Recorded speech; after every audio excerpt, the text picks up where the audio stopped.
temporada 1 de Lo Bueno, Lo Malo y Lo Feo. Y hoy tengo el privilegio de presentarlo a Hugo Martínez, alias Pichu.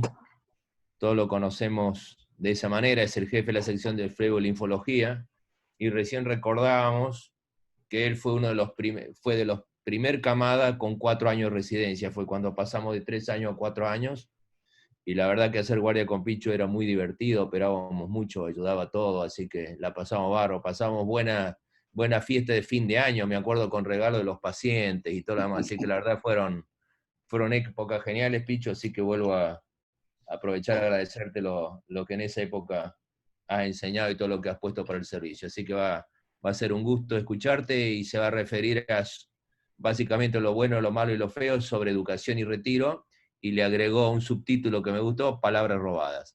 Así que, Pichu, un gusto Ahora te escucharte. explico por qué. Adelante, Pichu. Bueno, buen día a todos. Gracias, Juan. Me acordé recién cuando dijiste la cantidad de Navidades, Años Nuevos y fiestas que nos hemos pasado acá de guardias. Y vos la verdad que eras un residente de primera que me allanabas muchísimo el camino de lo que eran las guardias. Bueno, este es la conferencia número 18, ¿verdad? De este ciclo de conferencias. Sí. Cuando uno dice, ya pasaron 17, y uno las escuchó las 17, lo que aprende primero es que ya sabe lo que no tiene que decir. Lo difícil es encontrar después cómo ser original y ver qué decir. Y yo el otro día lo escuchaba a Carlito Baccaro, que decía que él hasta la noche previa no sabía de qué hablar, cosa que no le creo. A mí me costó bastante decidirme en qué hablar. La verdad es que preparé toda una serie de casos clínicos, voy a hablar algo de la especialidad, sobre todo la parte asistencial, pero después dije, no, voy a hablar de algo que a mí me gusta, que es la parte de cómo veo yo la educación dentro de lo que es mi especialidad, no me voy a meter en la parte general, y voy a hablar de algo que me pasa, que es la situación frente a un retiro cercano. Entonces el título, cuando me pidió Juan cómo se iba a llamar esta conferencia, le puse sobre educación y retiro, porque puntualmente voy a hablar de esas dos cosas. Espero que no termine siendo una ensalada de conceptos, y al principio pensé que eran dos cosas que no tenían nada que ver una con otra, y después uno siempre trata de darle la vuelta para que las cosas cierren, y me di cuenta que la educación forma parte de los dos eventos. Y puse abajo palabras robadas porque, si bien yo no tengo ningún conflicto de intereses, la mayoría de lo que voy a decir no me pertenece. Entonces, nobleza obliga, tengo que poner eso porque no es mío y voy a hacer algunas citas de quien lo ha dicho. Cuando Juan creó la criatura Lo Bueno, Lo Malo y Lo Feo, basado en la película, él creó algo que era un ciclo de conferencias donde el expositor transmite sus experiencias en concordancia con el título de un relato que fue llevado al cine y que fue muy exitoso. Se transformó en una de las películas más importantes del género. Cuando uno ve, lee o escucha relatos, sabe que, o por lo menos a mí me pasa, que tiene dos momentos importantes, que son cómo comienza y cómo termina. A mí particularmente me pasa que cuando leo, escucho o veo un relato, el comienzo te tiene que provocar ese deseo de querer continuar viendo, escuchando o leyendo, porque si eso no ocurre, difícilmente después pueda seguir la historia. Yo no soy de esas personas que, si no te atrapa de entrada lo que estás haciendo, las continúas haciendo a ver si te sigue gustando. En general, si no me atrapa de entrada, lo dejo. Y el final de ese relato tiene que cumplir con tus expectativas, o más aún, tiene que sorprenderte, que es sorprendente, porque de no ser así, el riesgo que corres es que a lo mejor no valorase adecuadamente una historia que era muy buena. Entonces, extrapolando eso a lo profesional, yo considero importante que hay dos momentos de decisiones que son definitorios en cuanto a la profesión, que son cómo comenzás tu formación de posgrado, o sea, el momento que uno tiene que decidir qué hacer, y lo otro que está en la otra punta, en lo opuesto, es el momento de retirarse, cuando uno tiene que decidir cuándo dejar de hacer. Casi todos tenemos bastante en claro cómo formarnos o qué camino seguir para formarnos, pero llegado el momento de retirarse, ahí empiezan los grises y ahí es donde uno no tiene conceptos tan acabados. Yo me voy a referir de esto muy por arriba, acá hay gente mucho más idónea que yo no voy a hacer una charla con un nivel intelectual sumamente elevado sobre esto, hay gente que se ha pasado la vida y tiene muy en claro cómo se hace docencia, cómo se hace investigación y cuáles son los pasos para formar un buen residente. Esto creo que no sé si lo mostró Juan o alguien en su momento, este es Halsted y es de alguna manera el que comenzó y el que desarrolló y proyectó todo lo que eran las residencias médicas como proyecto educativo de entrenamiento, bajo supervisión y tutoría, fue el que implementó las bases esenciales del tratamiento quirúrgico contemporáneo, el que abogó por el conocimiento científico hacia la investigación clínica del laboratorio. Eran residencias que tenían niveles de responsabilidad progresivos y con un sistema piramidal.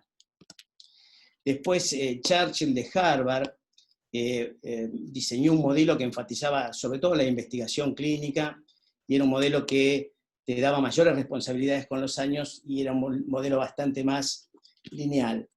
Yo puntualmente muestro esto porque creo que es la base de todo lo que es la parte educativa hoy, que obviamente con su evolución y sus cambios ha ido creciendo.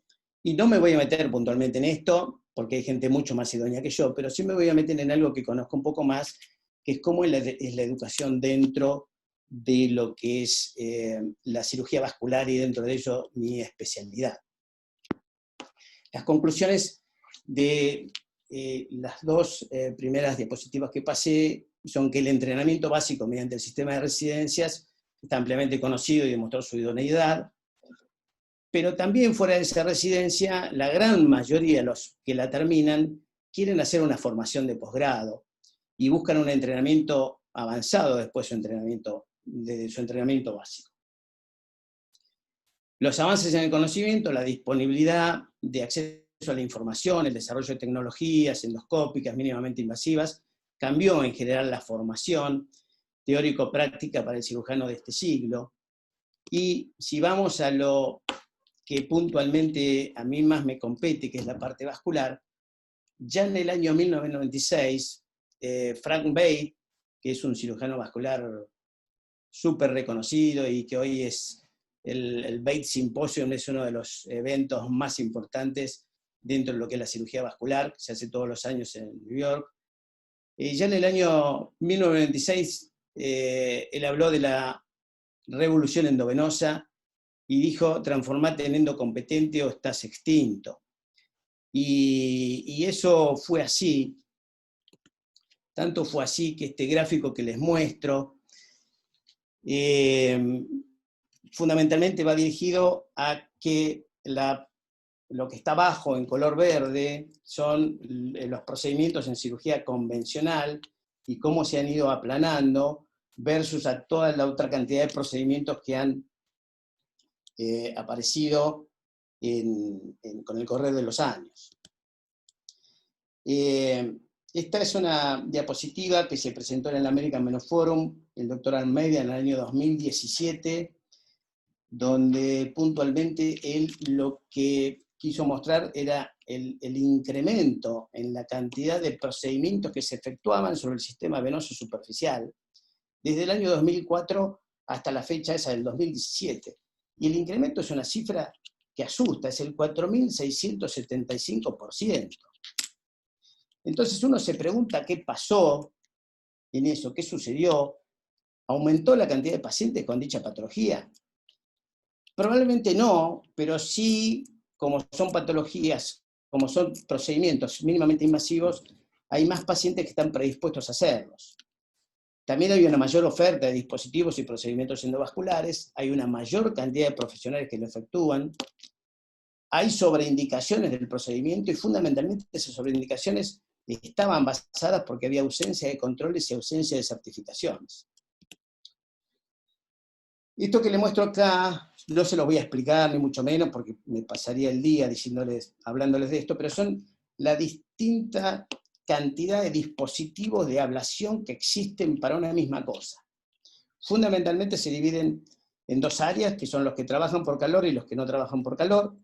Los que trabajan por calor necesitan tumescencia fundamentalmente para acercar el dispositivo a la pared de la vena y para separar la pared de la vena y no provocar una lesión térmica, como son el láser, radiofrecuencia, el vapor, y no térmicos como son la ecoesclerosis, lo que se llama MOCA, que es una ablación mecanoquímica, el cianocrilato, el B-Block, que es una técnica percutánea, o lo que se está hablando últimamente, que es el ultrasonido de alta intensidad. ¿Qué es lo bueno de todo esto? Lo bueno es que existe evidencia suficiente y publicada que avala la efectividad de los diferentes métodos. Y eso es así. Todos estos métodos que yo les mostré y que figuran tienen una efectividad que está alrededor del 95% en los seguimientos a largo plazo. Los resultados a largo plazo también son similares o superiores a la cirugía convencional y el porcentaje de complicaciones también. Lo que varía es la calidad de la complicación. Existen complicaciones que son hoy en general más distanciadas de lo que son los procedimientos quirúrgicos y más cerca de lo que son los procedimientos térmicos.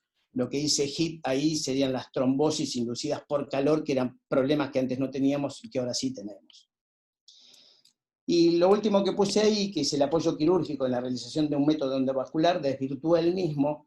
Siempre lo pongo y lo digo porque, como muchos de nosotros nacimos en la era pre-endovascular y hacemos este tipo de procedimientos, casi siempre el que nació en la era pre-endovascular trata de poner un apoyo quirúrgico a un procedimiento que es 100% endovascular. Por ejemplo, hacer una ligadura de un callado cuando es absolutamente innecesario. ¿Qué es lo malo en todo esto que vimos recién? Lo malo es que todas estas especialidades que ustedes ven acá hacen este tipo de procedimientos. ¿Sí? Dermatólogos, cirujanos plásticos, vasculares, radiólogos intervencionistas, flebólogos, todos en general participan de y hacen este tipo de procedimientos. Y lo feo es que al tener todos diferente formación, la probabilidad de interpretación, indicación y terapéutica puede ser discordante frente a un problema que es el mismo. Y ese es el problema. Y ahí es donde yo digo que la solución de este problema es educar. Y yo soy uno de los que preconiza siempre que no importa qué tipo de dispositivo o método utilices, lo que importa es que lo hagas bien. Y para hacerlo bien, tenemos que enseñar a hacerlo bien. Eso no es una cosa particular, es algo que estamos tratando desde lo societario en tratar de que sea bien realizado. Y otra de las cosas por las que estamos peleando es que siempre se tomó la cirugía que yo hago, la cirugía de varices, como el inicio del entrenamiento quirúrgico de aquel que quiere comenzar a hacer una residencia. Y parte es así, pero ya, por ejemplo, la cirugía troncular sobre el sistema venoso superficial dejó de ser un punto de iniciación para el cirujano en formación. ¿Por qué dejó de serlo? Porque necesitas otras habilidades que el chico que recién empieza en general no las tiene. ¿Sí? Como son conocimientos básicos de manejo de procedimientos endovasculares, o conocimientos medianamente avanzados en diagnóstico por imágenes, ¿sí? Que es lo que se usa en el intraoperatorio. Todo este tipo de procedimientos que yo les mostré no se pueden hacer si uno no tiene imágenes. Y a su vez tenés que tener discreta habilidad quirúrgica. Por eso una de las cosas por las que estamos abogando es por tratar de modificar un poco el residente que rota con nosotros. No para formarlo en la especialidad, sino fundamentalmente para que entienda lo que estamos haciendo. El propósito es modificar paulatinamente la currícula de residencia básica, evaluando la rotación por el sector de residentes un poquitito más avanzados, tener programas de fellow que incluyan rotación por imágenes e intervencionismo, estimular la simulación en la realización de los distintos procedimientos y sobre todo los cursos de introducción y de perfeccionamiento. De todo esto que yo puse acá, hace más o menos 3 años, particularmente nosotros desde el sector y desde el servicio, tenemos bastante ordenado este tema, tenemos un programa de fellow que contempla esa rotación, tenemos cursos donde utilizamos la simulación para hacer esto, y estamos tratando de pelear para que los residentes que rotan por nuestro sector tengan un entrenamiento un poquitito más avanzado para que realmente sepan aprovechar esa rotación. ¿Esto nos pasa a nosotros? No. Esto en general pasa en todos lados, pasa en todo el mundo. Y esto que yo le presento acá es el Rouleau Club. El Rouleau Club es una sociedad de cirujanos vasculares jóvenes, inglesa, que casi todos están en un programa de entrenamiento, en un programa de enseñanza, dentro de lo que es la cirugía vascular. Y este Rouleau Club, en el año 2011, presento esto que parece viejo, pero hace poquitito presentaron un trabajo nuevo. En ese año evaluaron la experiencia y entrenamiento vascular en el manejo de la enfermedad venosa, hicieron una encuesta, y de esa encuesta en general los resultados son estos. El 78% de los encuestados no tenía entrenamiento formal en Doppler. La experiencia quirúrgica en safena interna en general la adquirían con los años de entrenamiento. Casi ninguno tenía experiencia o muy poca experiencia en lo que es la recidiva del problema, la recidiva varicosa. Y si hablamos de procedimientos endovasculares, la experiencia era menor al 50% en todos, en láser, en radiofrecuencia, en escleroterapia. El 25% había reportado que había tenido alguna experiencia en algún tipo de cirugía vascular o endovascular, y la gran mayoría estaban de acuerdo en tener un programa de entrenamiento avanzado que tenía que ser bueno y accesible. Y la conclusión que llegaron en el 2011 era que el nivel actual de entrenamiento en el manejo de la patología venosa no permitiría formar especialistas competentes en el futuro en el Reino Unido. Les presento esto porque 6 años después de este trabajo inicial y 4 años desde la implementación de una nueva currícula, volvieron a hacer una publicación en este Rouleau Club, donde ellos muestran cómo habían modificado la currícula, cómo habían diseñado diferentes niveles de entrenamiento, y obviamente para pasar al nivel superior tenías que haber completado el anterior, y para ser un personal idóneo en esto tenés que tener un nivel 4 aprobado. Habían diseñado qué tipo de procedimientos hacer y cuál era el número de esos procedimientos, como figura ahí en la tabla 3, y las conclusiones, esto fue publicado en el 2019, eran que aún implementando todo esto seguían teniendo un déficit significativo en una formación idónea en un solo lugar, y que el interesado tenía que ser el que reconoce sus falencias y tiene que ir buscando los lugares donde puede ir entrenándose en ellas mismas. Y a su vez reconocen que es importantísimo el compromiso de las sociedades de cirugía vascular involucradas, que tal vez no es el que ellos esperaban. Y hablando de educación, y siguiendo un poquito con el tema, este dicho que todos lo conocen, que no hay una patada en el dibujo que no te haga ir para adelante, yo lo pongo porque es literalmente cierto. Hoy como concepto docente sería inaplicable en la época que estamos viviendo, obviamente, pero creo que hoy la patada tiene que ser ese estímulo necesario por parte del docente para que despierte el interés en el que está aprendiendo de llegar al objetivo planteado. Lo bueno de todo esto en educación es que se ha logrado, y ya algo habló Carlos, de lo útil y lo importante que son los mentores, pero el primer escalón en todo esto son los docentes, y esta es una tabla de características que deberá cumplir cada uno, pero acá también aparece la figura del coach, del coaching. Y el coach es sumamente importante en este tipo de educación, porque es aquella estructura que te facilita a identificar tus necesidades y objetivos más allá de tu formación inicial o de tu formación de posgrado. En los deportistas de primer nivel, en los deportistas de alto rendimiento, todos tienen un coach al lado que le está señalando sus defectos. Y eso tiene que ocurrir también con nosotros. Nosotros, por más cirujanos expertos que seamos, necesitamos que nos digan qué es lo que estamos haciendo mal, no qué es lo que estamos haciendo bien. Por eso acá dice reconocer deficiencias inconscientes y transformarlas en conscientes, y reconocer habilidades conscientes y transformarlas en inconscientes. Ahora, ¿qué es lo malo de todo lo que existe en educación? Y sobre todo, hay muchos artículos escritos en cirugía vascular, creo que también en cirugía general, sobre el maltrato. Y esta definición que yo puse acá de bullying, la puse porque realmente es bien gráfica de lo que es un bullying. Es un comportamiento ofensivo, degradante, denigrante, malicioso, intimidante, con abuso o mal uso del poder para humillar, denigrar, despreciar o injuriar a otra persona. Es terrible la definición. ¿Sí? ¿Qué tenemos que hacer nosotros como docentes? Yo no me voy a poner a analizar ningún plan de docencia y demás, pero creo desde el llano que uno tiene que saber reflexionar, tiene que tener un feedback, tiene que saber aceptar las devoluciones y tiene que modificar el comportamiento. Y por eso este artículo termina diciendo educar al educador, que creo que es una de las cosas más interesantes que uno puede llegar a tener.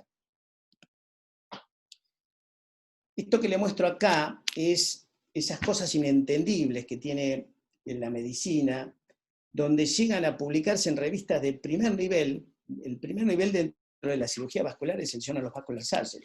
Es una cirugía de alto impacto. Bueno, acá no se entiende cómo. Primero, a alguien se le ocurre hacerlo. Segundo, los revisores no objetan nada. Tercero, el editor acepta publicarlo. Este artículo, que es un trabajo que se realizó con la intención de alertar a los cirujanos vasculares jóvenes sobre el impacto negativo que tiene el contenido de sus redes sociales en relación a lo profesional con sus pacientes, colegas y futuros empleadores. Es un artículo que se fijaba en las redes sociales, Facebook, Twitter, Instagram, quiénes tenían cuentas públicas o no, quiénes tenían cuentas determinadas como cirujano vascular, y de acuerdo a lo que se publicaba, o lo que se subía a esas redes, ellos analizaban lo que les parecía apariencia tóxica, criticaban el hecho de tener una fotografía subida con un vaso de alcohol en la mano, o el hecho de sacarse una fotografía en la playa, una mujer en bikini, o el hecho de hacer algún comentario sobre política, sobre religión y demás. Las conclusiones de este trabajo eran que el 50% de los graduados en cirugía vascular poseían una cuenta identificable en las redes sociales, 25% de ellas con contenido profesional inadecuado. Las cuentas identificadas como pertenecientes a cirujanos vasculares fueron frecuentemente asociadas con contenido poco profesional o comportamiento inadecuado. Y los cirujanos jóvenes eran conscientes que la permanente exposición pública de contenido inadecuado puede ser visto por sus pares, pacientes y actuales y o futuros empleadores. Yo, por ser una persona pre-era de redes, le pedí a dos de los médicos más jóvenes de mi sector que me hagan el análisis y la devolución de este artículo, para no tener un sesgo y decir fui yo el que lo comenta, sino ver qué piensa la gente que fundamentalmente hace uso de todas estas cosas. Yo confieso que no las uso. El análisis que ellos me hicieron es que se ingresó a los perfiles públicos o privados, no se menciona, la mayoría de los encuestados no mencionaban que eran cirujanos vasculares ni la institución donde trabajaban. Se definió de forma arbitraria lo que era conducta inapropiada. ¿Quién define una conducta inapropiada? Los investigadores de estos trabajos fueron 3 médicos jóvenes, sexo masculino, ninguna mujer estaba incluida en la recolección de datos, y no hubo un consentimiento informado para revisar el perfil, ya sea público o privado, aprobado por un comité de ética previa. Y el comentario que ellos me hacen es: ¿por qué hay que exigir un comportamiento determinado al médico en su actividad privada? Hay que entender que los medios sociales forman parte de la actividad privada de cada persona. Las especialidades quirúrgicas todavía representan un área y un contexto machista. Atenta contra la libertad de expresión sobre tópicos como religión, aborto, control de uso de armas, etc. Traduce prejuicios sociales, machismo y restricciones en las libertades individuales. Y es un artículo que atrasa en épocas donde se busca mayor inclusión y aceptación en todos los niveles de la sociedad. Esto, que fue la devolución que me hicieron a mí, no es propia de acá. Este artículo generó, a nivel de lo que es la cirugía vascular en Estados Unidos, un gran revuelo, un movimiento que no fue el Me Too, pero que probablemente a futuro tengamos noticias, porque hay toda una estructura formada para rechazar este tipo de publicaciones. Lo inentendible es que ningún revisor dijo no, y el editor de la revista tuvo que terminar pidiendo disculpas por publicar este tipo de artículos. Bueno, conclusión de la parte 1, y para hacerlo simple, yo creo que parte de la solución en cuanto a lo que planteé de la formación, de lo que a mí me atañe, y creo que eso es extrapolable a todo el resto de las formaciones quirúrgicas, creo que ya se está evaluando lo que son residencias dirigidas, orientadas, donde haya un ciclo básico y después el que está aprendiendo ya directamente se oriente a su especialidad definida. La formación médica continua y el papel que tienen que tener el docente, el mentor y el coaching me parece que es fundamental. Y ahora, y para que no sea descolgado, yo voy a hablar de la otra punta de la historia, que es el retiro. Hablé de la formación y ahora hablo del retiro.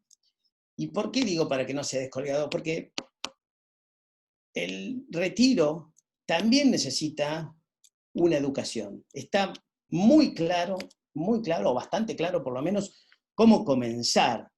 Pero cuando uno se tiene que retirar, la cosa ya no es tan clara. Y en esta parte 2, yo voy a empezar con esto. Y lo llamé lo bueno, lo malo y lo feo, todo incluido. Porque para algunos es bueno, para otros es malo.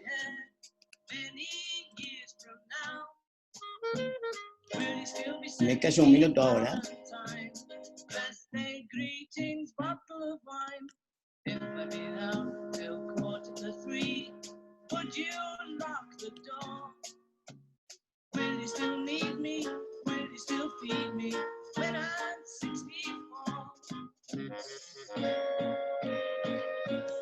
Bueno, ahí corto. Paul habrá pensado al escribir esta canción el porqué del número 64, o coincidió solo que era el cumpleaños de su padre.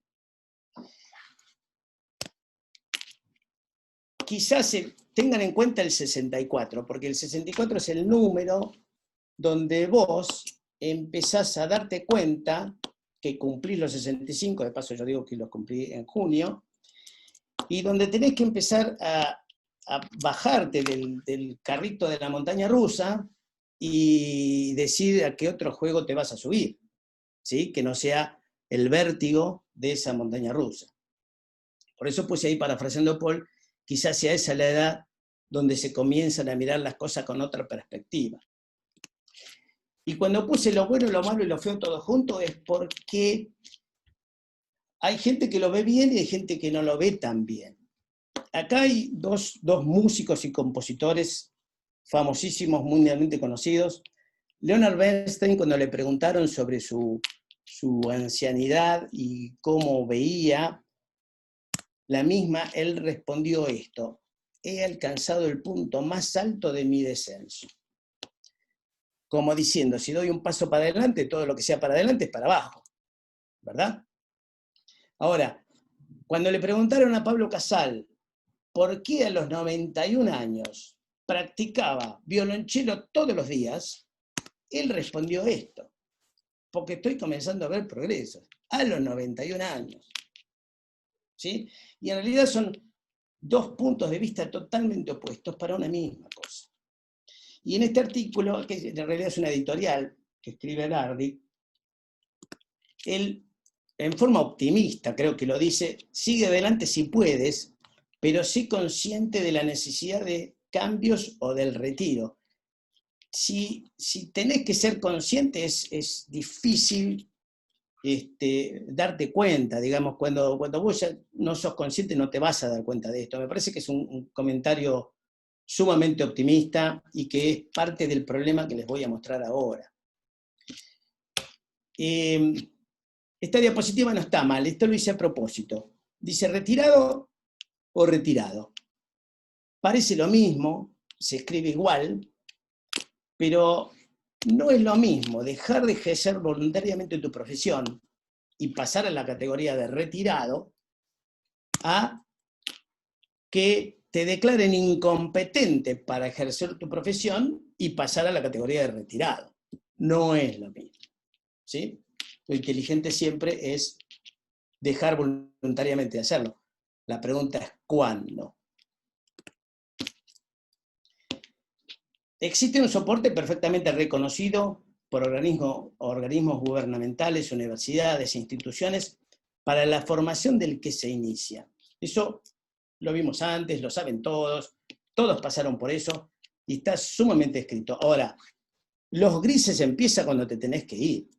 No está tan claro el rol de todos estos organismos anteriores en el tema del retiro.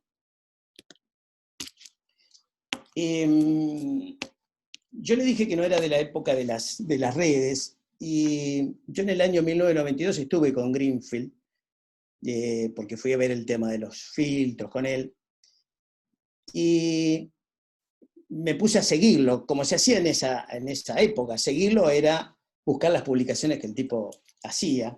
Y en el año 94, Greenfield, esto parece viejo, pero está totalmente vigente. En el año 1994, Greenfield escribe un artículo que se llama Dios a la cirugía.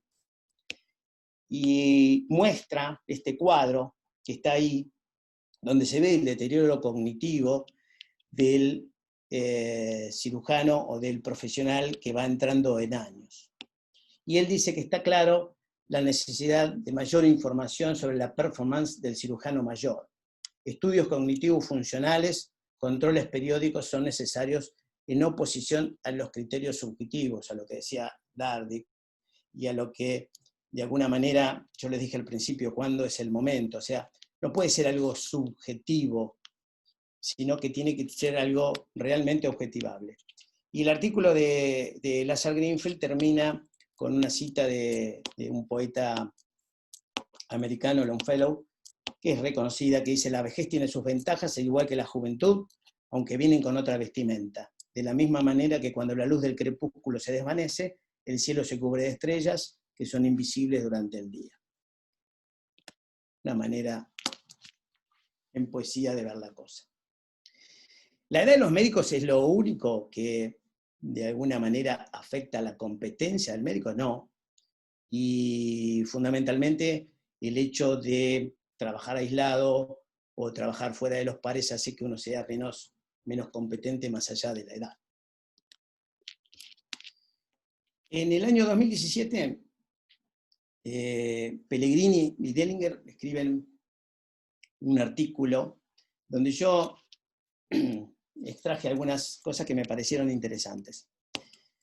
que dice: el médico en general comprensiblemente se enorgullece del conocimiento y habilidades que ha adquirido a lo largo de su carrera. Ve su papel como médico como un elemento que atesora dentro de su identidad, y es la bandera que cada médico blande para seguir ejerciendo su profesión después de determinada edad. Es el tesoro propio que tiene, y eso es la patente de orgullo que hace para él que siga trabajando. Sin embargo, dice Pellegrini, los pacientes esperan y los principios fundamentales del profesionalismo médico requieren que la medicina tome pasos más enérgicos para asegurar que los médicos ejerzan de manera idónea a cualquier edad. El American College of Surgeons reconoció explícitamente que los cirujanos no eran inmunes a la declinación relacionada con la edad de sus habilidades físicas y cognitivas, pero tampoco pone una edad límite. En su momento, en Estados Unidos había una edad límite para retirarse, que después eso fue sacado por discriminatorio. Al evitar una edad de retiro obligatorio, el American College of Surgeons observó que los cirujanos pueden no notar el deterioro relacionado con la edad de su propia función física, cognitiva y o de sus habilidades clínicas. También la Asociación Médica Americana emitió un informe sobre el médico que está envejeciendo, y el American College of Surgeons unas guías de declaración sobre el cirujano que envejece. Pero las dos adolecen de lo mismo. Tanto la propuesta de la Asociación Médica Americana como el American College descansan sobre la acción voluntaria de los médicos, que eso es un marcado contraste sobre lo que ocurre en un montón de otras profesiones. Por ejemplo, para sacar un carnet de conductor a determinada edad, a vos te piden que hagas un examen anual. Greenfield decía que a nadie le gustaría subirse a un avión que lo maneja una persona de 80 años. Un montón de empresas y de cargos empresariales, de CEOs de empresas, son retirados porque no son competentes. Entonces, y no es una cosa subjetiva, es algo 100% objetivo. Tienen que rendir exámenes para ver su competencia. Entonces, si no se define una edad de retiro obligatorio, las políticas puramente voluntarias que evalúan la habilidad para ejercer de manera segura tampoco serán bien definidas. El que un retiro sea voluntario o no, en general tiene la virtud, como dice acá Pellegrini, de tener una viabilidad política o institucional. Lo dijo pero no comparten el defecto fatal de descansar sobre el defecto fatal de descansar sobre la autorreferencia o la referencia de los otros para reportar a un colega envejecido. La evidencia sugiere que no es probable que ocurra ninguna de las dos situaciones. Por eso se recomienda siempre implementar programas de evaluación obligatoria. Y esos programas de evaluación obligatoria, esto obviamente no se los voy a leer porque es enorme, pero es la conclusión de ese trabajo de Denninger y Pellegrini, donde hay sugerencias para el profesional propiamente dicho, para la institución. La institución tiene, más allá que dictar una edad de retiro, tiene que brindar las posibilidades para que ese profesional que se retira pueda seguir haciendo alguna otra actividad. Y ahora les voy a decir cuáles, cómo, por qué. Las sociedades médicas locales y las sociedades médicas nacionales también tienen que estar involucradas en el tema, así como todo lo que son seguros y todo lo que son el tema de certificaciones y board para que uno trabaje de forma competente. Y este trabajo que se presentó ahora en el 2020 es una pirámide donde claramente se ve el riesgo que corre el paciente cuando el médico que lo atiende va sumando años, y el mensaje es remover a ese profesional si uno ve que es un peligro para el paciente, porque lo importante no es la seguridad del cirujano, sino la seguridad del paciente. Y si ven este trabajo, tiene una curva bastante similar a la que presentó Greenfield en el año 94, pero este es un trabajo del 2019, donde usan un autotest que se llama MicroCog, que es un autotest de evaluación cognitiva, que es mandatorio, es un test psicomotor para todo cirujano mayor de 65 años. Pero tal vez lo más importante que tiene este trabajo es que dice que las instituciones donde uno trabaje tienen que tener algún sistema para que brinde oportunidades al senior para ejercer docencia, mentorías, coaching, administración, modificando, ¿no?, sus actividades asistenciales. Hoy existen universidades donde, por ejemplo, en Johns Hopkins, donde hay programas que vos te podés anotar previamente, antes de tu edad de retiro, y ya ir pensando cuál va a ser tu futuro, qué es lo que te querés dedicar posterior a ese retiro parcial. ¿Qué dice nuestro reglamento? Nuestro reglamento dice que al 31 de diciembre de tu cumpleaños número 65 se te da de baja como médico de planta. Puedes pasar a la categoría de ser médico asociado si es aprobado por la jefatura del servicio y o seguir haciendo tu actividad asistencial privada hasta que vos decidas seguir. Entre los 65 y 70 años no existe evaluación funcional y en general los privilegios acordados no se modifican. Ahora, en nuestro hospital, a partir de los 70 años y con una frecuencia anual, debe completarse un protocolo de evaluación denominado EFA, Evaluación Funcional del Anciano, donde sí pueden ser modificados los privilegios que previamente tenías.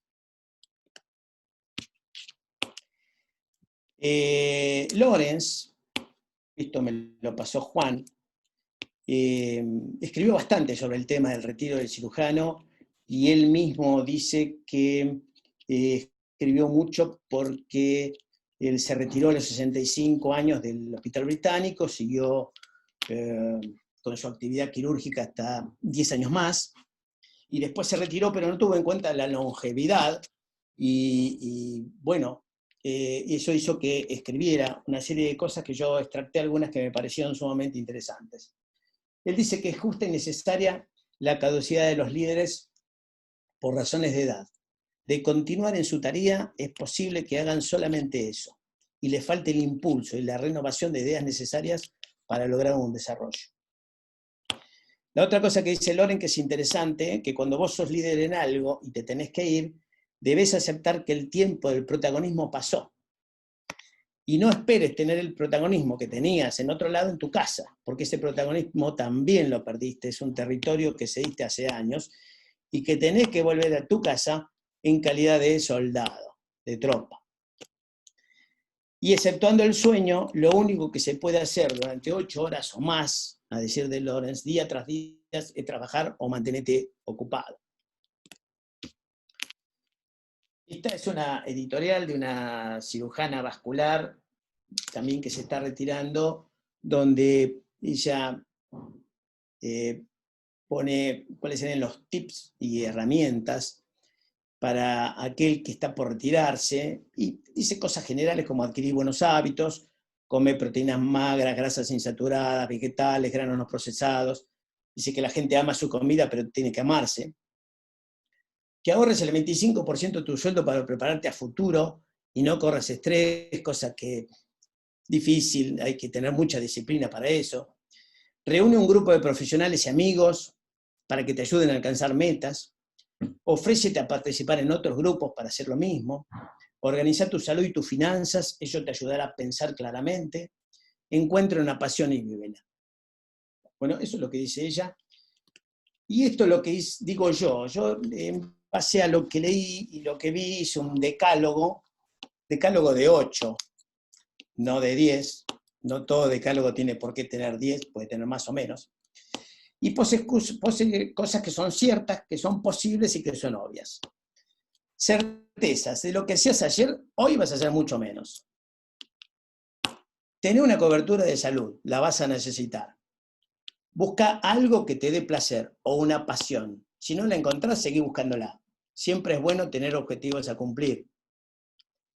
Cosas posibles. Baja un escalón de ser necesario. Si te vas a caer, siempre es mejor estar lo más cerca posible del suelo.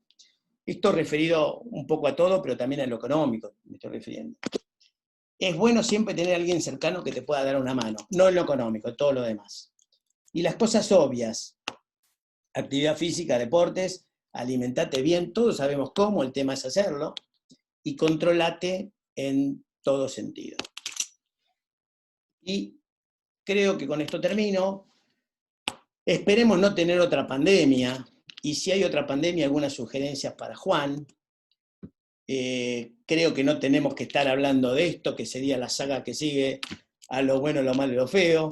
Sería malo estar hablando de esto, aunque en una época de pandemia por ahí puede ser.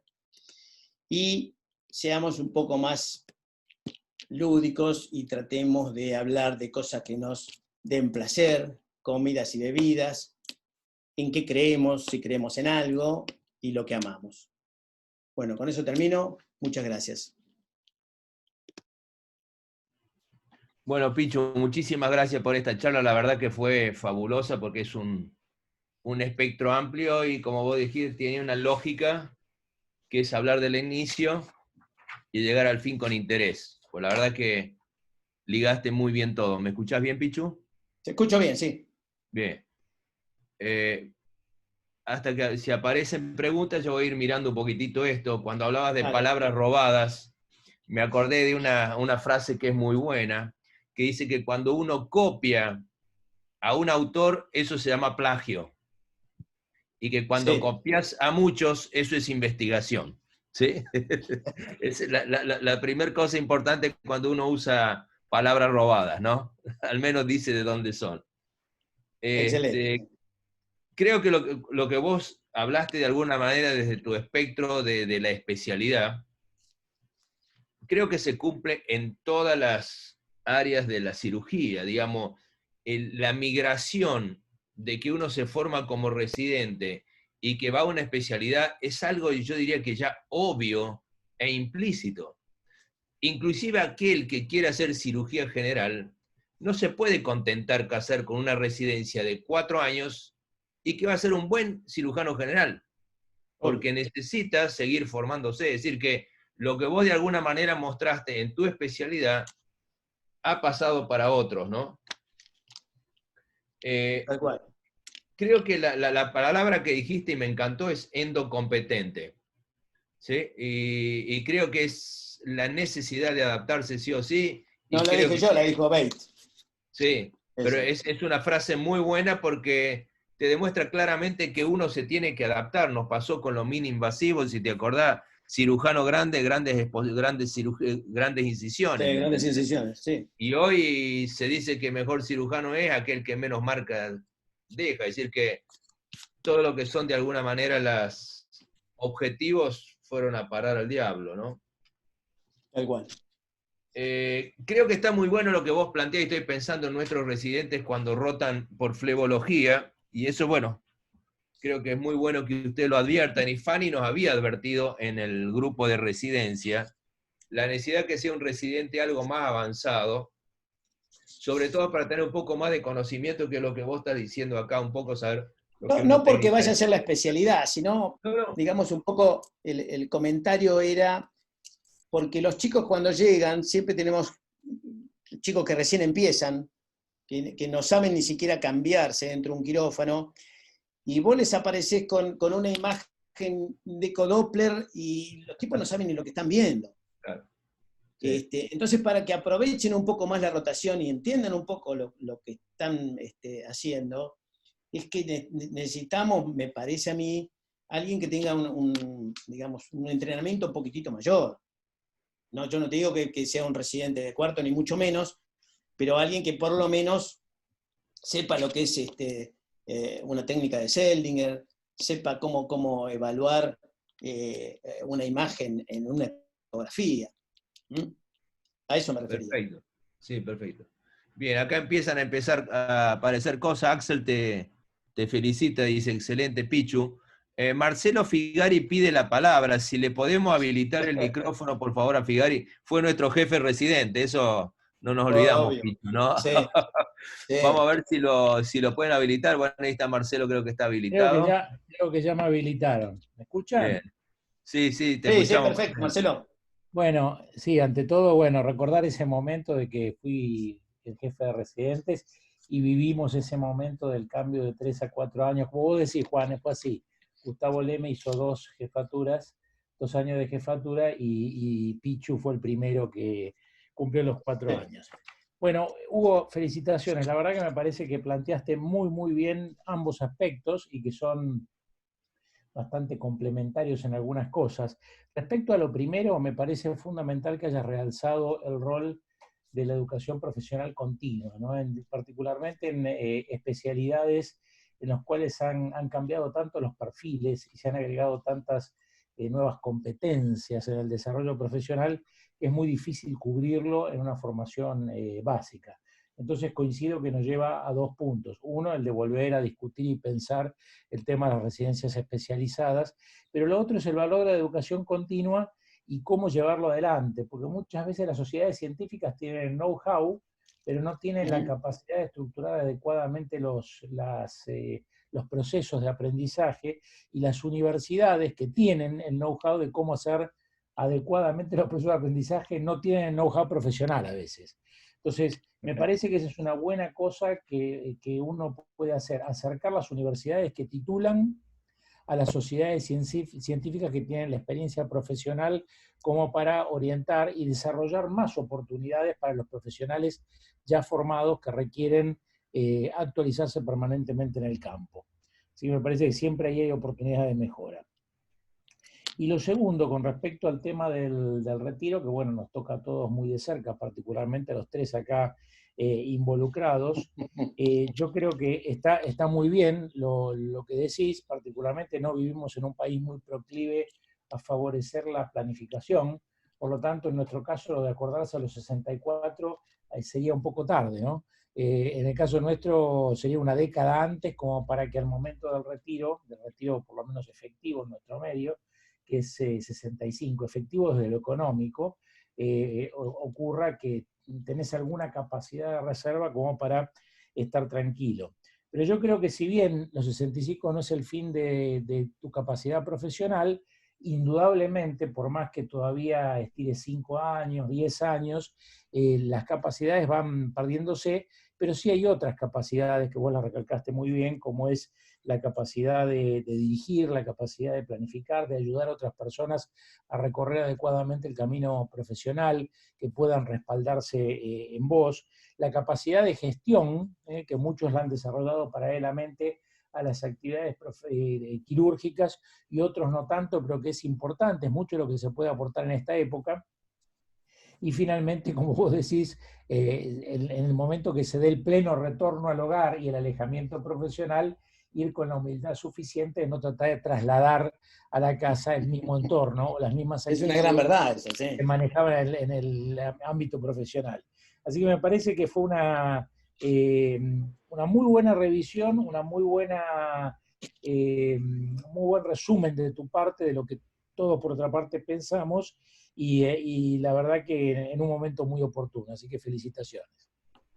Marcelo, yo obviamente estoy totalmente de acuerdo con lo que dijiste vos, es el idóneo en el tema docencia sos vos, pero me parece que lo que está faltando, no hablo del hospital italiano, hablo de lo institucional general, es que en lugar de que el que pasó la raya de los 65 se ponga a buscar qué hacer, las instituciones, tanto públicas como privadas, los organismos, las sociedades, tengan desarrollados programas donde vos previamente puedas ya ir eligiendo tu futuro después de los 65. ¿Sí? Que hoy es al revés. Hoy en realidad eso no te lo ofrece nadie, vos te lo vas buscando, te lo vas haciendo. Sí, ese era el comentario. Sí. ¿Vos te referís a lo profesional o a lo económico? A todo, desde lo de gestión hasta ser mentor, hasta seguir haciendo tu vida profesional. Sí, sí. Eso es lo más simple, digamos, ¿no? Coincido con vos en que si bien hay gente que piensa más precozmente en la necesidad de tener varios perfiles, las sociedades y las instituciones deberían tener programas que permitan recrear o valorizar los perfiles no desarrollados hasta el momento, pero que Claro, seguramente son valiosos. Coincido claro. completamente. Bien. Bueno, felicitaciones, ¿eh? Vale. Gracias. Gracias, Marcelo. Bien, acá hay un comentario y una pregunta de Fanny Rodríguez Santos, supongo que la conoces. Dice, Sí. buenísima la charla. Pregunto, ¿qué consejo le daría a un cirujano joven que está por iniciar su formación en posgrado o fellowship? ¡Ja! Que trate de, digamos, primero que tenga definido claramente qué es lo que quiere hacer y dónde tiene que ir, porque todo no se puede. La evidencia que les mostré dice que vos sos el que elabora tu propio destino y el que tiene que ir buscando dónde ir realizando tus proyectos. Me parece que uno tiene que tratar de buscar la mejor formación y a veces esa mejor formación no se consigue en un solo lugar y hay que ir buscándolos. Después, que le haga caso al decálogo de la doctora que decía que empiece a ahorrar el 25% del sueldo desde ahora, así llega con tranquilidad y demás. Pero bueno, digamos, hoy por hoy, digamos, el hecho de formarse de manera correcta, idónea, creo que depende mucho de la voluntad de cada individuo, ¿no? Bien. Acá hay otro comentario y pregunta de José Gordillo. Dice, excelente charla. Usted dijo que varias especialidades hacen flebología, linfología, y mi pregunta sería, ¿usted piensa que quizás debería implementarse la flebolinfología como una especialidad básica? La flebología y linfología no está reconocida como una especialidad básica. Sí hay cursos y demás que te dan un título universitario, pero que no tiene demasiada trascendencia a nivel nacional. El gran problema somos nosotros mismos. Esto es un tema que discutimos hace años, creo que desde que yo era presidente de la sociedad nuestra. Una de las grandes falencias que tenemos nosotros es que no hemos definido quién debe hacer la especialidad. Por eso que vas a encontrar gente que tiene entrenamiento quirúrgico y gente que no tiene entrenamiento quirúrgico, y los dos pueden ejercer o hacer la especialidad. Entonces, mientras nosotros no tengamos definido que para hacer la especialidad tenés que tener un entrenamiento quirúrgico previo de determinada cantidad de años o no, difícilmente podamos tener una carrera propia. Eso, digamos, ya fue propuesto, lo llevamos a nivel ministerial y lo que nos contó el ministerio es, muchachos, primero defínanse quién va a hacer la especialidad y después vemos cómo la transformamos en una carrera de especialista o no. Bien. Bien, otro comentario acá de la doctora Virginia Cano Busnelli. Dice, Virginia, doctor, muy reflexiva la charla, muchas gracias. Dice, ¿cuándo cree que debemos empezar a prepararnos para el retiro? Consejo para los que estamos empezando a transitar el camino profesional y nos quedan, en teoría, entre paréntesis, no sé por qué lo pone entre paréntesis, 30 años antes de enfrentar el retiro. Es que Virginia, difícilmente, vos tenés tantas cosas para pensar en la vida, Virginia, que difícilmente el tema del retiro sea algo que te saque el sueño a los 30. Exacto. Yo creo que no hay una edad. Sería buenísimo que vos puedas desde ahora ir planificando eso. Me parece que es, no te diría imposible, pero casi. Tenés toda la vida por delante, Virginia.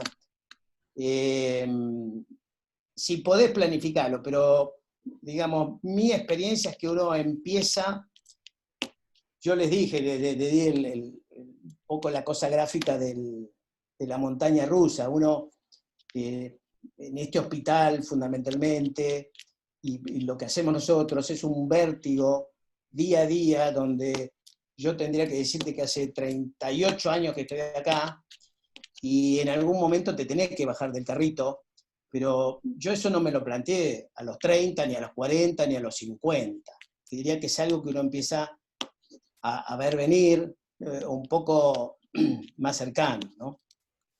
Ahora, si sos lo suficientemente disciplinada como para pensar ya en el retiro, trata de hacer todas las cosas que decía en las últimas diapos que te mostré. Bien, aquí hay un comentario de Ex Nihilo, no sé si es un acrónimo o qué, pero bueno, dice, excelente presentación, Pichu. Sin duda que el ciclo natural de toda actividad incluye la renovación de los miembros. Pero pareciera que el retiro ocurre en una edad todavía muy activa, los 65 años. ¿Cómo crees que debería ser la transición idealmente? Desde lo asistencial, lo educativo, lo económico. Si tuvieras que proponer un programa de retiro, ¿cómo lo harías? ¿Y qué tema? Bueno, uno siempre se siente como de 30 y la verdad que mientras uno de salud lo lleve más o menos bien, pasa lo que comenté previamente. La subjetividad hace que uno se crea inmune al paso de los años. Lo peor que te puede pasar es que te digan retírate porque no podés hacer más lo que venías haciendo. ¿Cómo planificar el retiro?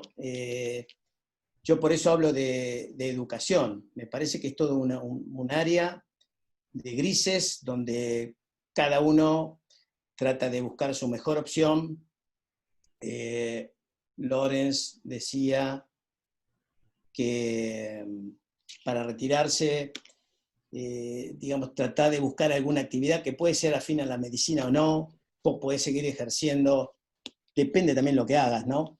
Pero podés seguir ejerciendo unos cuantos años más. Y Lorenz decía que tratá de buscarte algún otro tipo de actividad, y él daba el ejemplo de dedicarse a cosas que no tienen nada que ver con la medicina, por ejemplo, el campo, pero dice, nunca empieces una actividad en un campo si no tuviste campo antes, porque lo más probable que pase es que te fundas.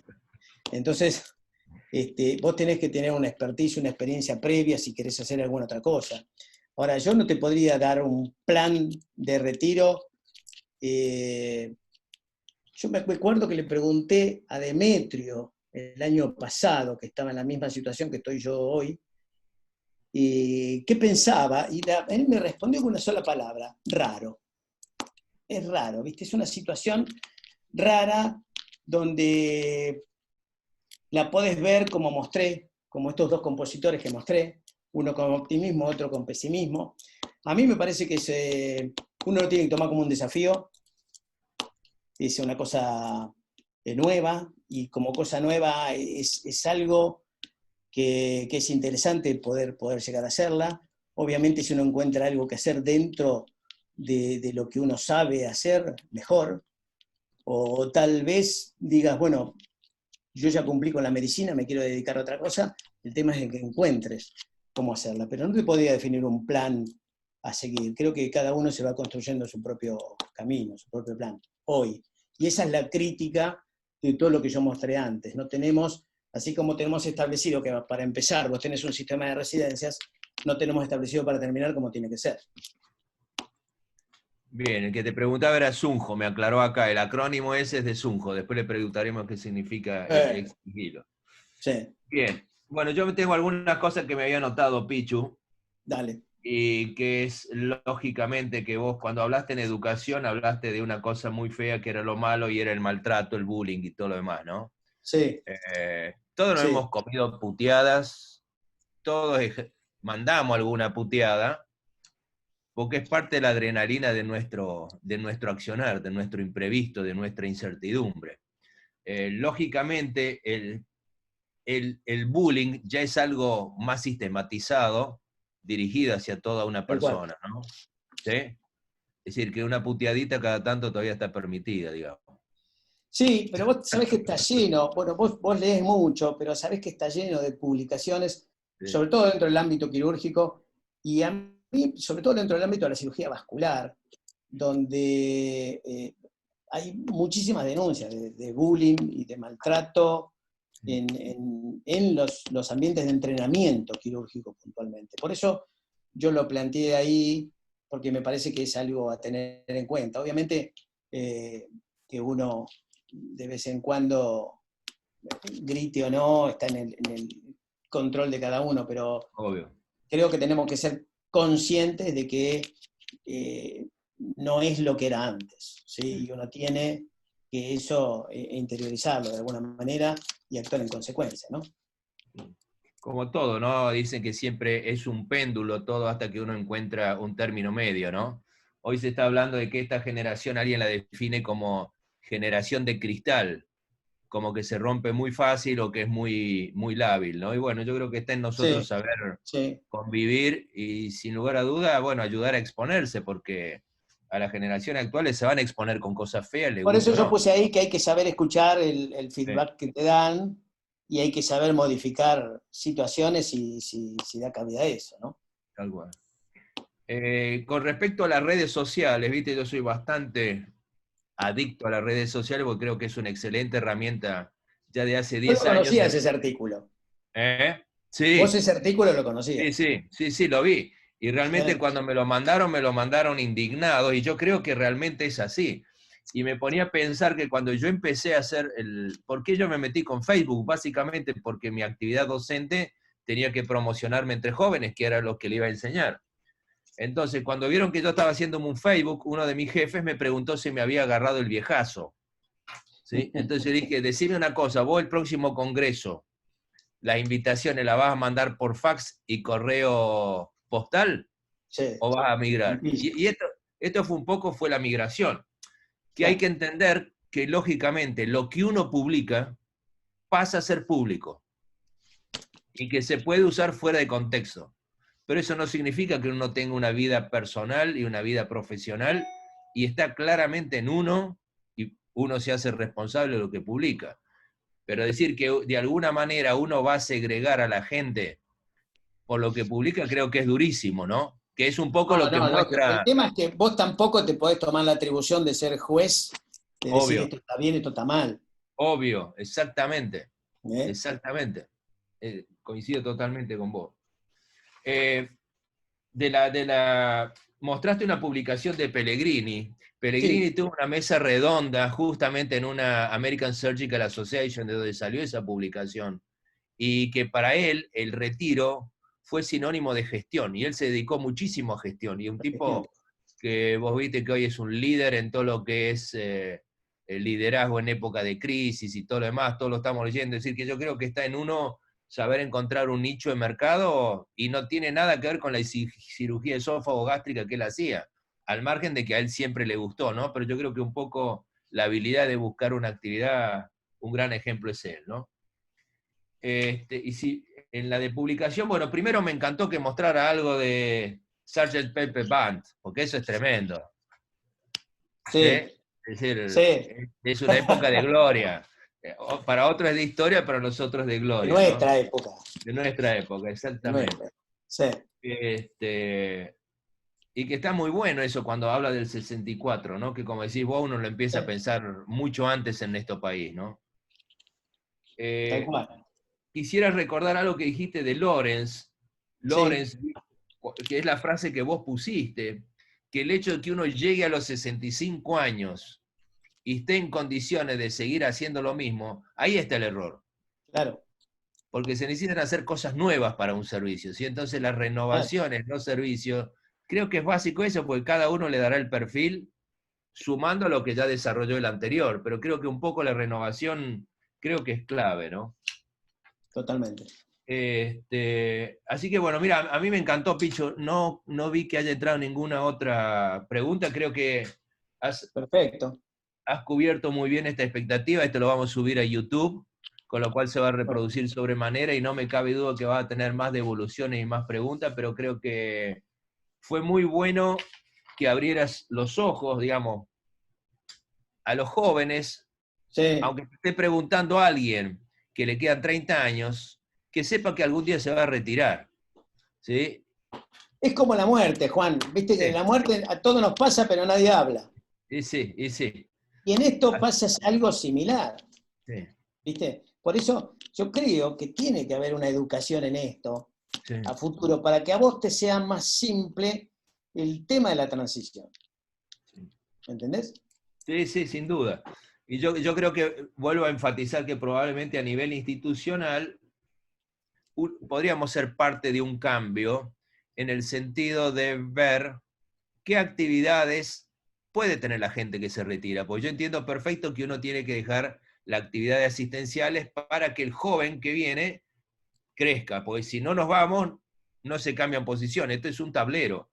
Pero tal vez hoy se habla mucho de lo que son los roles de cada persona en el mundo, en una institución, y tal vez ver, como te digo, Pellegrini se dedicó a gestión, otro se dedicará a docencia, otro... Fíjate cuando tengas tiempo, lee el programa para senior que tiene la Johns Hopkins. Sí, perfecto. Es muy interesante.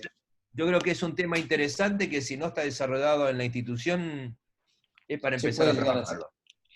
Así que bueno, Pichu, me encantó lo que hiciste, así que te agradezco muchísimo y veremos qué película ponemos el año que viene. Próxima pandemia. Bueno, muchas gracias a todos. Chao, Pichu, muchas gracias, muy bueno. Chao, chao. Felicitaciones, Pichu, abrazo. Gracias, chao.